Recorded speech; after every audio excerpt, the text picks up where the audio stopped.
Hi, everybody. Welcome to Friends Talk Money. I'm Pam Kruger, the creator of Money Track on public television and the founder of WealthRamp.com. Hi, I'm Richard Eisenberg, a personal finance writer and editor, and the former managing editor of the PBS website for people over 50, Next Avenue, where I was the editor of the Money and the Work and Purpose channels.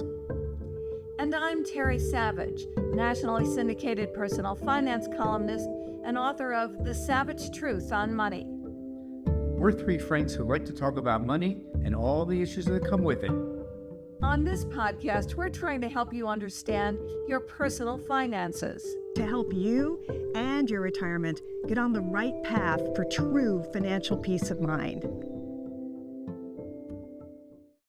Hello, everyone, and welcome to Friends Talk Money. Today, I think we have one of the most consequential podcasts that we're going to do all year.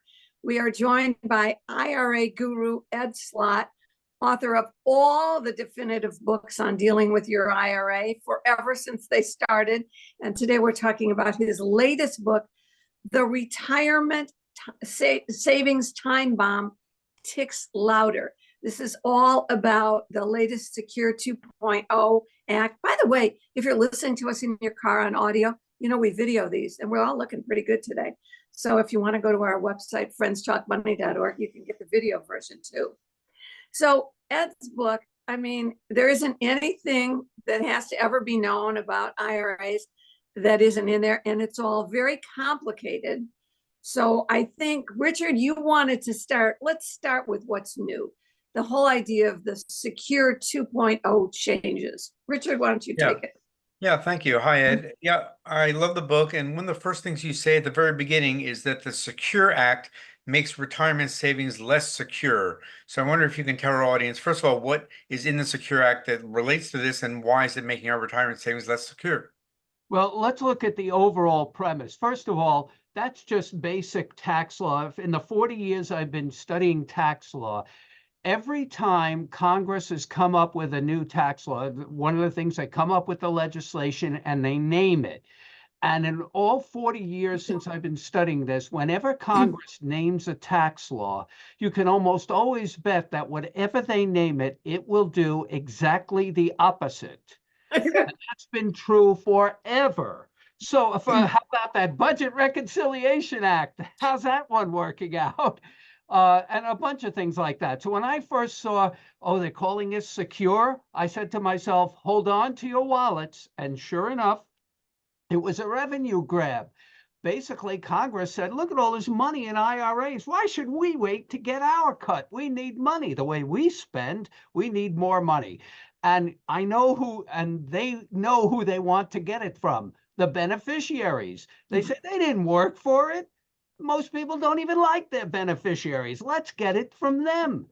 And what they did is they changed the rules that people have been relying on for decades by shortening the time where beneficiaries have to take that money out. That was a major game changer. Before that, before 2020, we had something that we relied on and people did planning around called the stretch IRA, where beneficiaries could extend out distributions over their lifetime, 50, 60, 80 years if you were a 10-year-old, growing and building that tax deferral over generations. Congress said, that's the end of that. Now we'll make it 10 years. So what they did, they immediately made IRAs less valuable for estate and wealth transfer. They didn't want IRAs to be used as an estate or wealth transfer vehicle anymore. They said IRAs belong to the people who earn the money, and whatever the beneficiaries get is gravy. So now you have this shorter window where all this money has to come out and the government will get its revenue much quicker. But now it changes all the planning that people did for all these years. And has that already taken effect, Ed, or is that coming in the future? That's been in effect since 2020. So if you inherited from somebody who died, say, in 2019 or earlier, and you're getting the stretch IRA, you still get that. You're okay. Thank you. Now, that's interesting because, well, let's talk about beneficiaries. All the rules don't apply to all the people all the time, as you make so clear in this book, The Retirement Savings time bomb ticking louder now. It does depend, doesn't it? Your beneficiary, what they get based on who they are. There are these three categories, which crack me up, and I love the way you describe them in the book. It depends on basically the way we train advisors on this, because it is so complicated, even for advisors that have to explain it. We tell them you have to know one who and two whens. So you need to know who the beneficiary is. But before that, the first when I just gave you, when did the beneficiary inherit? If they inherited before 2020, you don't have to know any of that. They get the stretch IRA like it was for 20, 30 years. If they inherit in 2020 or later, now they're under the new regime. Then it depends who you are, what type, what category of beneficiary. And even then, you go to the second when. The first when is, did you inherit before or after the Secure Act?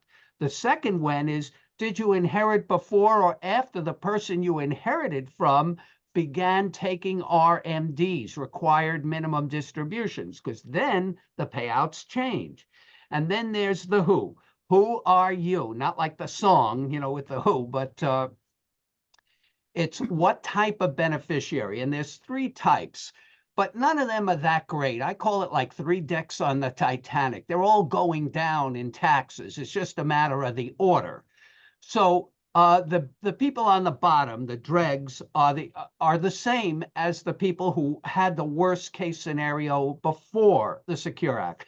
People that don't that are not named beneficiaries, not designated beneficiaries. So you might say, well, who would do that? Half the people. Yeah. They don't update beneficiary forms. They don't name beneficiaries. They think the bank did it. They think the broker did it. They think anybody did it. But if you don't have a named beneficiary, that's a person, a human being, somebody with a life expectancy, then you go into the category of being a non-designated beneficiary, which means then you have to know, when did the person die, before or after they began taking RMDs. If they died before that time, you have to empty that within 5 years, by the end of the 5th year after death. If they died, this is a great rule, and these rules hadn't changed. These are the same rules from before the Secure Act. The worst case scenario, which is why it's so important to be named as a beneficiary, and that's on the people who have IRAs. You can't rely on even the financial advisor. This is something you have to check, like Terry was talking about it before. She has all these checklists, and she goes online, and a lot of them, you have to check that even if you have it in writing, it may not be the beneficiary form that's on file with the brokerage firm or the financial firm. We saw situations where there's been a lot of mergers and acquisition in financial companies, and we see where some of the paperwork doesn't carry over correctly. We saw a large case where somebody was disinherited of somewhere around $10 million because they switched financial institutions, and when they brought the paperwork over to the new advisor they started with, he just gave it off to some clerk at his firm, and they wrote the estate as beneficiary. And that beneficiary wasn't a beneficiary of that estate, because the plan was he was going to get this 10 million and the other beneficiaries were going to get the estate. Well, now they got everything. And the only reason I know about this case is because they asked me, I got a call from the attorney in Los Angeles, and they wanted to know if I would be an expert witness, because obviously the disinherited beneficiary was a little bit upset and was suing. And Terry, you go back with me a long time on this beneficiary stuff, and she was asking me, she was defending the financial advisor, and their big defense was, well, that's not our job, checking beneficiary forms. So she wanted me to get up on the stand, and I said to her, if you know anything about me, which obviously you do because you contacted me, every program I've ever had on TV, I say check beneficiary forms. It's in 100 places in every one of my books, in every one of my seminars, every one of my courses. I say check the beneficiary form. Now you want me to get up there under oath on the stand and say, well, it's not that important. You know, I- people don't know. Let me stop you for 1 second, because as we were setting up for the show today, I said, I'm such a good girl. I read the book cover to cover. What pleased me most was that I knew so much from having listened to you over the years, but everybody should read this book because the details, the devil's in the details. But I was thinking, oh, I do that. You can go online to just about every financial institution, log into your account. You can check the beneficiary. You can add a contingent beneficiary. What if the first one dies? You should probably do that. And you can do it online. You don't need a notarized thing. This is not part of your will or estate plan. Yeah, but you do have You to go to you your have to do account it. Yeah. online and make sure that you have a named beneficiary or two beneficiaries or contingent, just looking at your account. And if you decide, I was going to give that to my friend, but she just married a rich man, I'll give that to that friend. You can do that just like this. You typically need your name and address of the beneficiary. Some ask for the social security number. That's not a requirement. Okay, go on. So people don't name a beneficiary. That's the worst disaster. Yeah, But all then right, there's so two more the second kinds. rule, so if you don't have a designated beneficiary, you may, there's still a way out, but you're relying on the institution to have a default mechanism in the beneficiary in their plan. An expensive mistake. Yeah, to say, well, if there's no beneficiary, we're going to say it's the spouse. If, in other words, they may have two lines of defense, and if no spouse, then the children, and then you're back in the ball game. But you can't rely on the institution to do your estate plan. So, so let's say it does end up with the estate because you didn't have a beneficiary form. An estate is not a person, so it's not a designated beneficiary. So whoever gets from the estate, if they inherited from somebody who died before, say, the required beginning date at age 73, it has to be emptied in 5 years. If they inherited from somebody who died after beginning RMDs, they have what we call this ghost rule. You get to take it out over the deceased IRA owner's remaining single life expectancy. And that's the dumbest phrase in the tax code, because I had this, I taught a course at, what was the school? Wharton, many years ago. And I picked up on this provision, and I threw out a question because they all, are thinking, oh, this is something we can figure out here. And I said, tell me, what's the life expectancy with this provision, the remaining life expectancy of the deceased IRA owner? I said, so what's the life expectancy of a deceased person? And they take out their calculators. Zero. They're dead, except in the tax code. So I always say the remaining single life expectancy, had he lived, that's what you get. So whatever would have been the remaining years based on their age. So that's the worst case scenario. That means that you were just not named as a beneficiary. And that's the treatment before secure or after secure. So hopefully you don't fall in that category, but lots of people do because they're sloppy with the paperwork. The worst beneficiary to be is you're an institution, you left it to your revocable living trust, you didn't name a beneficiary at all, it goes into your estate, and there are rules, and those are not helpful rules. Well, if you left it to your trust might qualify as a designated beneficiary if it's done correctly. If it's done correctly, okay. But basically, you should name a beneficiary. Now, you name a beneficiary. There are two kinds of beneficiaries. Right. Okay. You have a name for them. Category is the worst. You don't have a designated beneficiary. Right. You get those default provisions. Let's say you did name a beneficiary. So again, we go back to the whens. When did they inherit? If they inherit before the Secure Act, they get the stretch IRA if they're named, because a designated beneficiary is a person named on the form with a life expectancy. And that's what gets you the stretch IRA if death was before 2020. If death is after 2020, that beneficiary is still a designated beneficiary, but they get the 10-year rule. Unless they go to the other category, the elite category of beneficiaries. These are the people fiddling on the top of the Titanic. They go down last. They're flying first class. Yeah, they get the stretch IRA. They still get that stretch IRA because they're eligible designated beneficiaries, and there's 5 categories of that.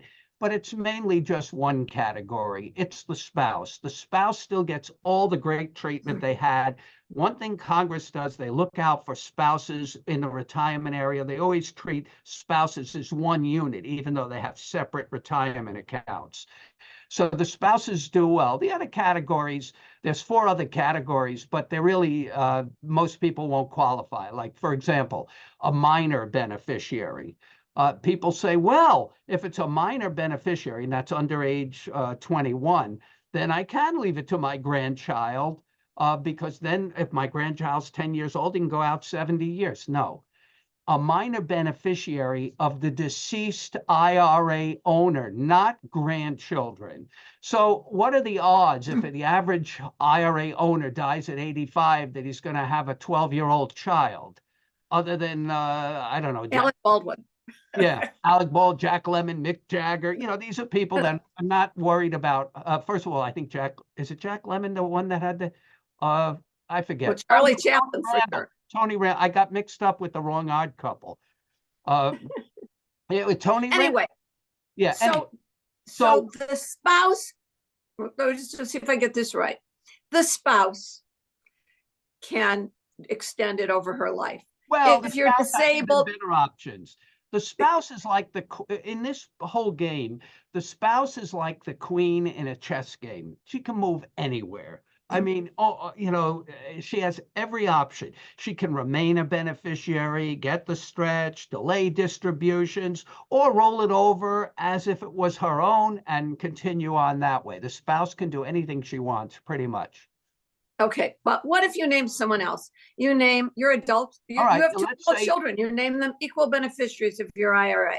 All right, if they're under 21, they get the stretch, but it's highly unlikely that somebody dies at 80 is going to have a child under 21. Right. So let's do away with that. But even if they did have a child, their own child, not a grandchild, under 21, which is the age for minor that IRS, that was one good change IRS made to the regulations from the original Secure Act. Under the original Secure Act, they had to go through each states to determine what the age of majority is, and IRS changed that in their regulations, said, no, we'll just call it 21 across the board. So even if you had a child that was, say, 11 that inherited, they still get the stretch only till they turn 21. Okay, and then they go on the 10. Okay, and then when they turn 21, what happens? 10-year rule. So again, unlikely. The 2 more categories are disabled or chronically ill. They get the stretch, but most people in that category are not going to live that long. To what really most people who are listening are thinking, I have 2 adult children, 26 and 32, let's say. And I want them to the middle be category. equal beneficiaries. Remember, we had 3 categories of beneficiaries. We had the non-eligible, the non-designated beneficiaries, the worst ones. We did away with that. So now we have 2 categories of designated beneficiaries. We had the elite that we were going through that gets eligible designated beneficiary status, and the bulk, who you're talking about, is everybody else that's named a designated beneficiary. They will get the 10-year rule. But then there's another wrinkle, because if they fall into the category, that's where most non-spouse beneficiaries are going to fall, into the 10-year rule. Then they have to see, did I inherit before or after RMDs began? If they inherited before, they can wait till the end of the 10th year after death. They don't have to take out anything. If they inherited from somebody who already began taking distributions, which is going to be most people, because most people live past 73, they have to start taking distributions annually for the 10 years. That got so complicated that IRS waived that whole system now for the 4th year in a row. They said, forget that. Nobody knows what's going on. They're not taking the distributions. That rule is still there, but it's been waived in 21, 2, 3, and now in 24. So those people don't have to do anything now, except wait till the end of the 10th year after death. But that may not be the best plan. Even if you're in a category where you don't have to wait until the end of the 10th year after death, you may want to take a little each year for those 10 years to smooth out the overall tax bill rather than getting hit with the whole shebang in year 10. Ed, I'm gonna get Time in, out. jump in. Okay, so I had 4 questions coming in. Oh, is this a Seder? you Mhm. you've answered 2 of those questions, but another You know what question the that I fifth have. question is at the Seder? The wise, man, the simple son. No, the fifth question is, when do we eat? That's the first question. So that kind of it kind of relates to what I'm going to ask you, because this gets very confusing very quickly, and there's so Oh, much. really? But what I want, yeah, right. What I want to ask you first, because I do have a couple of other questions that still I need to get answers to. But in your opinion, whether they've had help from an advisor or whether they haven't had help from an advisor, discussing the rules, with the beneficiaries, how and when, especially, considering, since you won't be around. I mean, how do you have those discussions? How and when? You mean, how do the beneficiaries get notified or advised of what their payout options are? Yeah, and are you asking, how does the IRA owner or the owner. advisor? I tell you, when I had more clients for years, I'll ask you about the advisor separately, but I mean, I'm just talking about the I'll tell you, when I had clients sitting in front of me at this desk for years, I would tell them about all the payouts, even when the rules were even more complicated. There was a time, believe it or not, back before 2001, when the rules were all over the place, even more complicated. And then IRS did the stretch IRA and got rid of all these complicated rules. Anyway, I had this one client that, because they were concerned, they wanted to make sure their beneficiaries, exactly like you said, knew their payouts. So I didn't know he did this, but after he died, the kids came to see me and they had this giant stack of his papers in this manila folder with rubber bands around it and with my card on it. And there was a note in red magic marker on the front of it. And I can't even say what he wrote on there, but basically he wrote, "Don't mess this up." But he didn't use the word mess.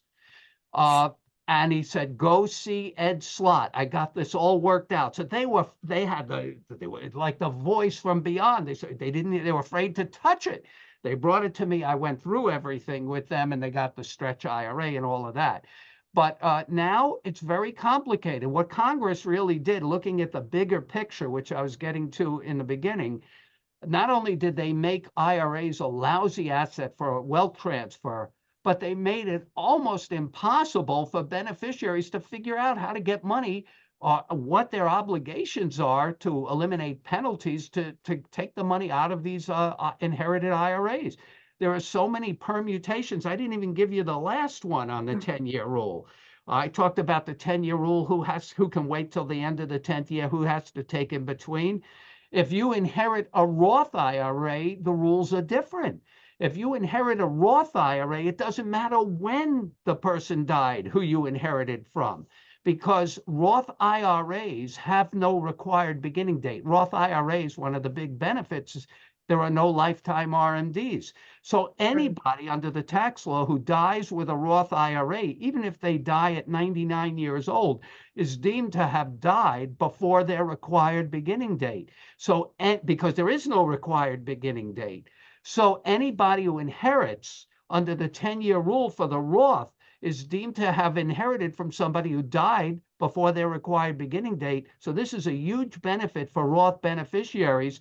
They get to use the full 10 years. They don't have to touch their inherited Roth until the end of the 10th year after death, all of that growing income tax free. So that's a big benefit for people watching this or listening, saying, should I convert to a Roth IRA? Maybe I'm in my 70s or 80s. Is it worth it for me? It's a great gift to children and grandchildren, that's for sure. Yeah, but you have to do a special, just a 1-hour special on PBS on naming beneficiaries. But He it's does. my point is, it's overly complicated. It's almost, and so are the RMD rules for regular IRA owners. Yeah, talk about those. First of all, explain what an RMD is and how has that changed? RMD, required minimum distribution. This is the deal with the devil we all made with the government many years ago. They said, we're going to give you deductions up front.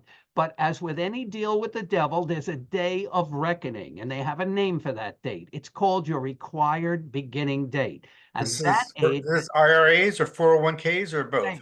same.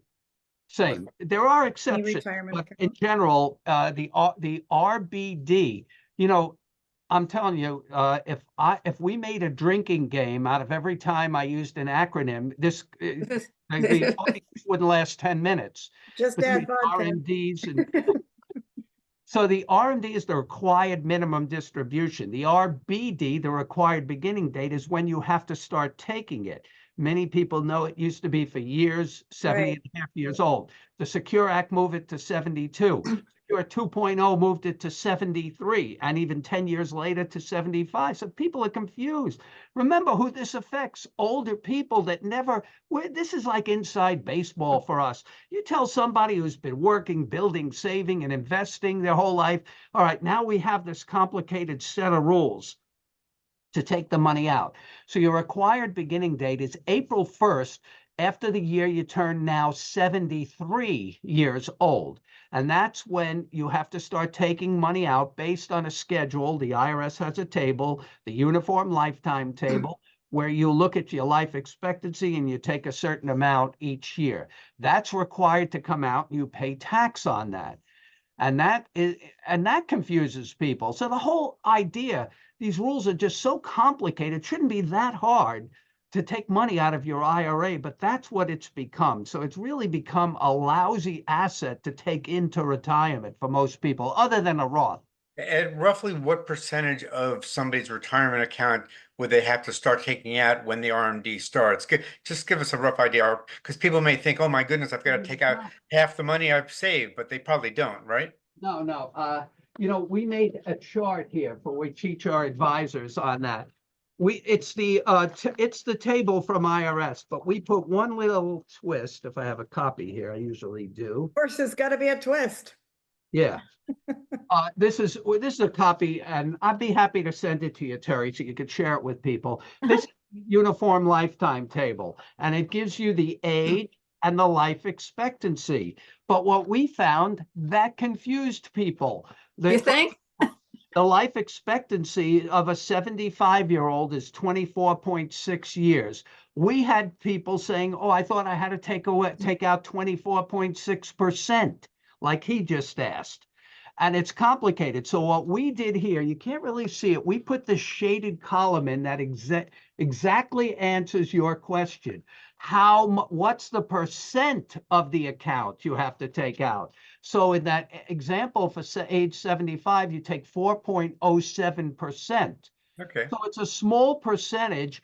And the table, and this is relatively new, the last few years, believe it or not, goes up to now 120 years old. And at 120, by the way these tables work, every year you live, you get another year of life expectancy because you're alive.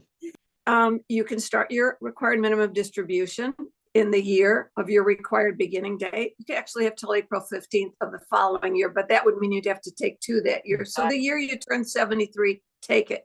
But the amount you take is based on the value of your IRA or all your IRAs at December 31st of the last year, which is why in January, you gather your year-end statement for your 4 IRAs, and you add up the balance at the end of last year, and you've got one number, and then you can take it out of, if we're only talking IRAs here, you can take it out of one or more of your IRAs, probably one where you've now got a bunch of money in a money market fund because you made a lot of money in the market, so you decided to keep some money liquid. Now, the calculation of that RMD, I've been doing this for a number of years now. There are calculators all over the internet. If you have one at Fidelity, one at Vanguard, one at T. Rowe Price, you could call Fidelity and say, the total of my 3 IRAs is $682,000. Here's how old I am. What's my RMD? Or you can go online and just look for RMD calculator. And this is how old I am. This was my year-end balance. It's not the same if you still have a 401k. That has to take a separate RMD or 403b. Those will require separate withdrawals. 403B has the same calculation. exception as the IRAs. And Yeah. that's odd. If you have several 403Bs, you could aggregate them as well. Exactly. But the point is, this is not a guessing game. You just have to keep your year-end statements from now on every year, December 31st. It was a bull market. So even though you took $18,000 out, which you can take out through the year in one lump sum, but even though you took the money out, you might have more this year because the market went up. So you have to keep your December 31st statements and do the calculation, which leads me to another topic that I really want to discuss before anything else.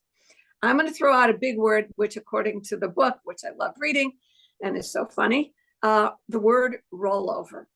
All right. I will tee this up by saying, I have always told people, for the most part, when you retire and leave your company, with some exceptions, you want to do a rollover that's actually a direct transfer from your 401k custodian to an IRA, wherever you go, Fidelity, Vanguard, probably better there than a brokerage firm. Why would you pay commissions and so forth? But you want to do a direct rollover for a couple of reasons. Your 401k is designed full of mutual funds that are for growth because it's for younger people. You may want to build up some cash for your future required minimum distributions or more conservative funds.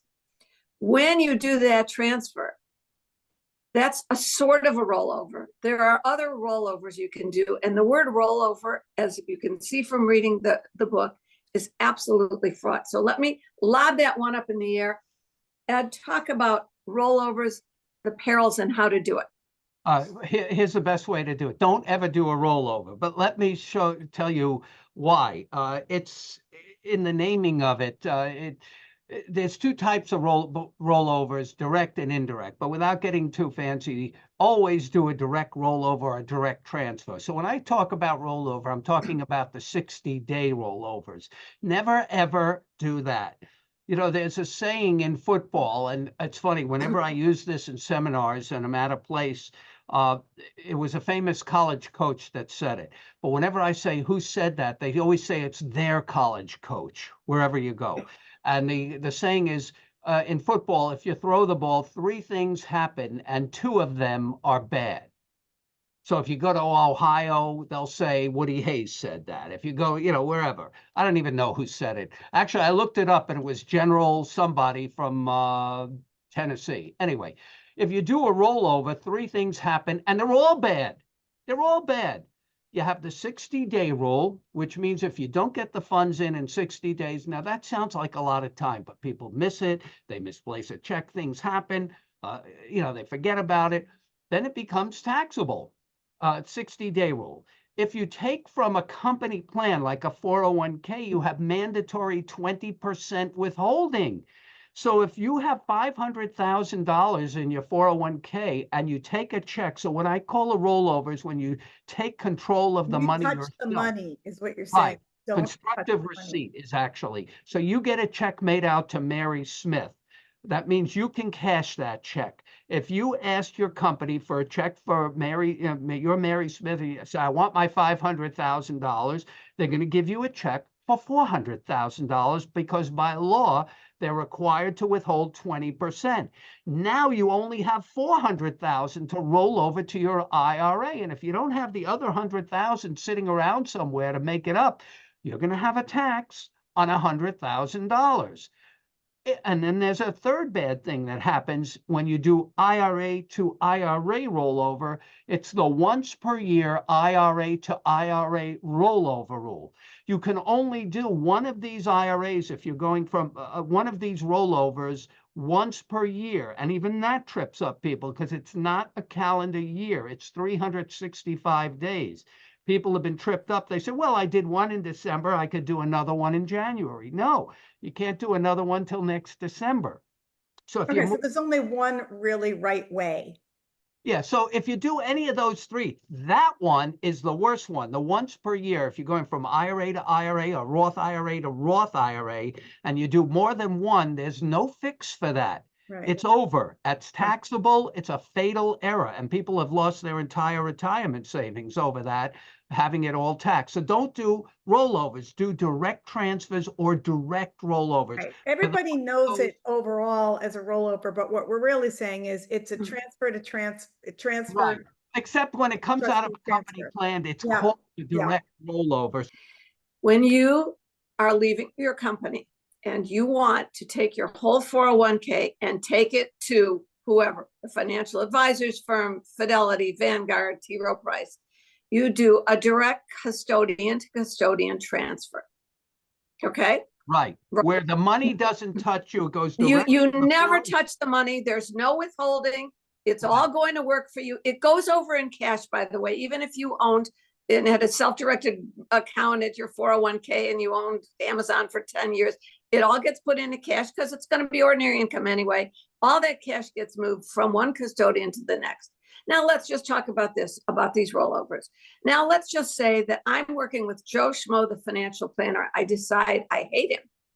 And I decide to work with Sam Smith, the financial planner that Pam fixed me up with.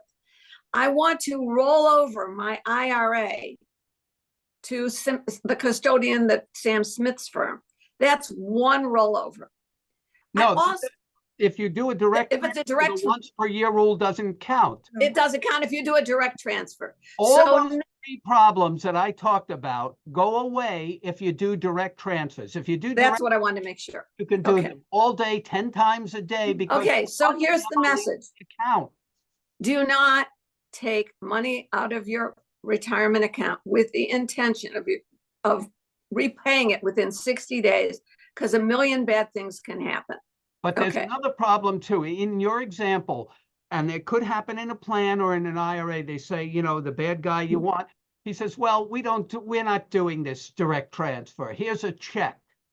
What do? I just said, don't take a check made out to you. Don't take it. Check made out. There's an exception that qualifies as a direct transfer if you have the check made out to the receiving IRA with Sam Smith, the good guy you want. If it's made out not to Mary Smith, but Mary Smith for the benefit of Mary Smith's IRA at XYZ financial institution, under the law, Mary Smith can't cash that check. So it's considered a direct transfer. So even if they say we have to give you a check, don't make it out to yourself. Make it out to the moral to the story is direct transfer. Richard, Roth, Pam's going to talk about advisors for a quick second, and then we can carry on. Okay. Richard, you're in charge of Roth IRA questions. Just a little bit, because I feel like our audience's eyes may be glazing over at this point, and I don't want that. It shows you how complicated this whole area is. And the terrible thing about this whole system is this is money you worked for most of your working life. And now you just want to use it in retirement. That's why you worked for 40 years. And now you're hammered with not only some of the most complex rules in the tax code, but also some of the most unforgiving. There's no fixes for a lot of them. Yeah. Okay, so Ed, I think a lot of our audience has heard the term Roth IRA conversion, but they may not know exactly what that means. So in the simplest way you can, tell us what a Roth IRA conversion is, who should consider it, and what are the biggest mistakes that people make with them? All right, the Roth conversion is very simple. It's not a religious thing. You take from your IRA, you move it to, when that first came out, people were saying, what kind of conversion? What do I have to go through? Is there a ceremony? No, you take it from your IRA or your 401k and move it to your Roth IRA. And even that you should do as a direct transfer just to make sure it gets to the right place and it's done correctly. And you move it to your Roth IRA. Now, when you do that, that's a taxable event because you're in essence, taking the money out.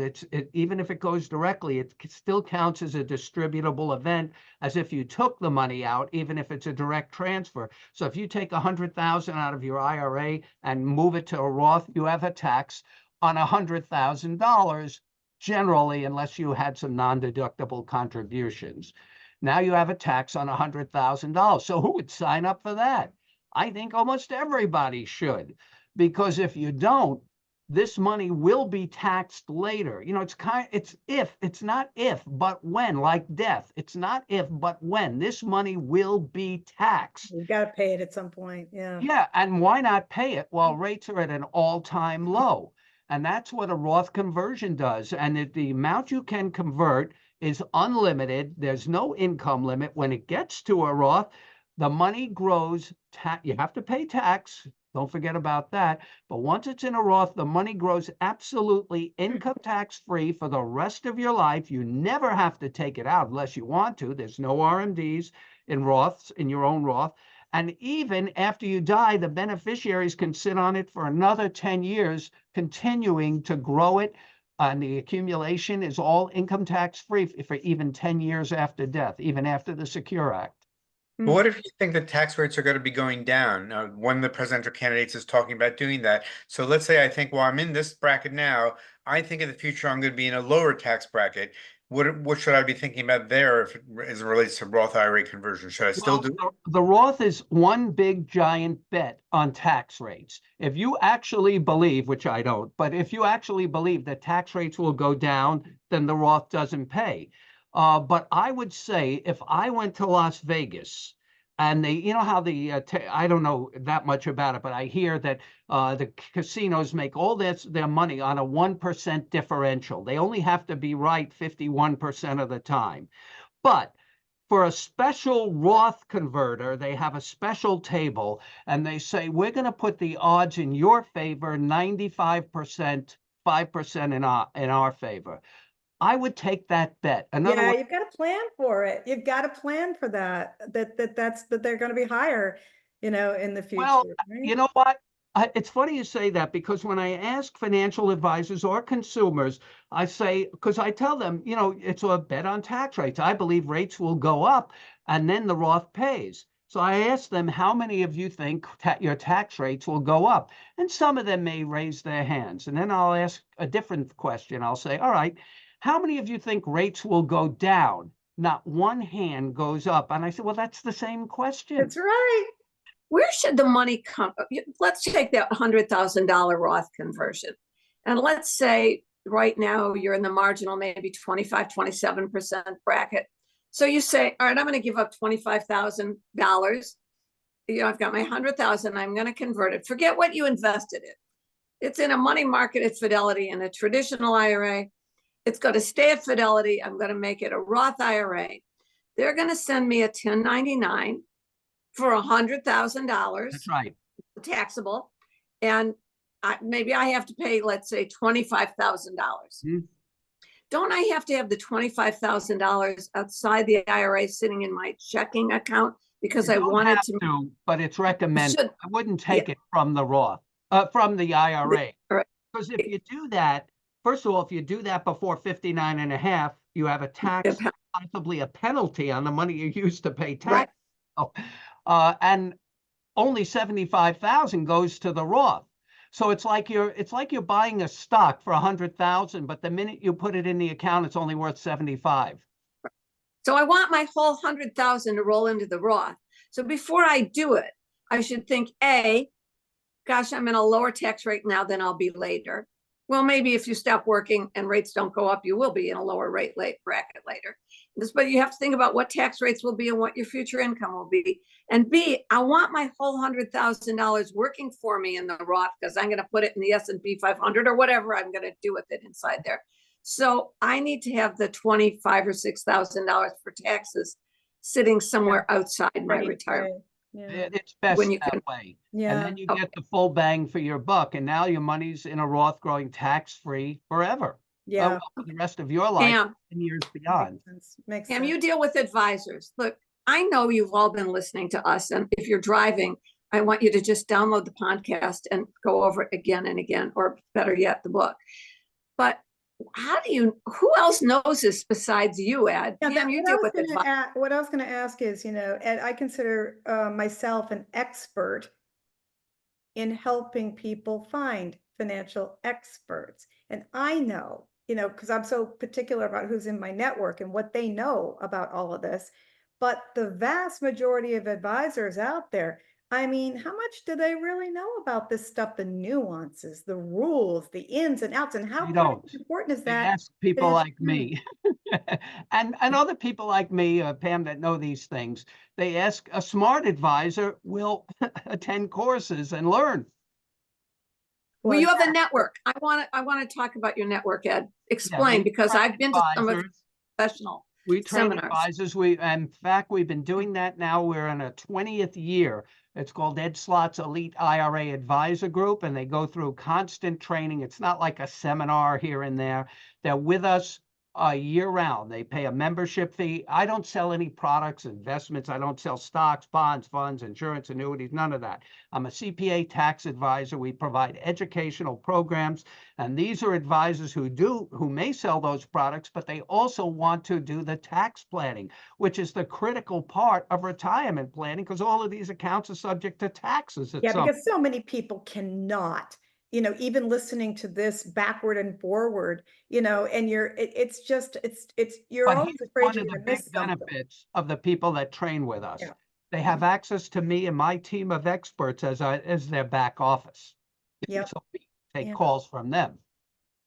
Yeah. All right, we could go on forever. Let me do this. First of all, Ed's website, which you can go to as a retail, as a consumer, is IRAhelp.com. And also you can search for one of Ed's IRA certified authorized experts to talk with right on his website, IRA Help. Ed Slott's name is absolutely legendary. And did you really, we either ask you to replay this podcast, or this book is wonderful. I read the whole thing because I wanted to find out what I didn't know. I did learn some stuff, and it's called The Retirement Savings Time Bomb Ticks Louder by Ed Slott. You can find it on Amazon. It is a really thorough guide. There's $7.5 trillion today sitting in 401k plans. As we tape this, we're at the top of a humongous bull market. You have more money than you ever dreamed. You have to do something with it. When you leave the company, you want to probably do a direct transfer, unless, as Ed explains, you have company stock. There's some special deals. Right. So you want to read about all of that. And then you want to make sure when you take your RMDs, you're having taxes withheld, so you don't have a problem, that you do them at the right time and in the correct amounts and from the right places. This is not something you want to leave to chance. And most of all, I encourage you all to go right now, immediately. If you get off this podcast, go to the website of your IRA custodian or custodians, or at work, your 401k plan, and make sure you can see written right there that you have the correct beneficiary name. And with the one story you told me when we were in Florida about the ex-wife, the husband got divorced. But There's stories like that. It's even a better story. Forget that story. A case out. A matter of fact, it was just written up. We teach it in our courses. It just came up. The ex-girlfriend got the money. I don't know if you saw this story. A guy died just recently. It's a case that came up, I think, in April, just earlier this year. And the ex-girlfriend got over $1 million from the 401k. But here's the thing. He just died. He broke up with her, or she broke up with him. We don't know what happened. They broke up in 1989. She's been remarried, got her own kids. He never changed his beneficiary form. In fact, the lesson.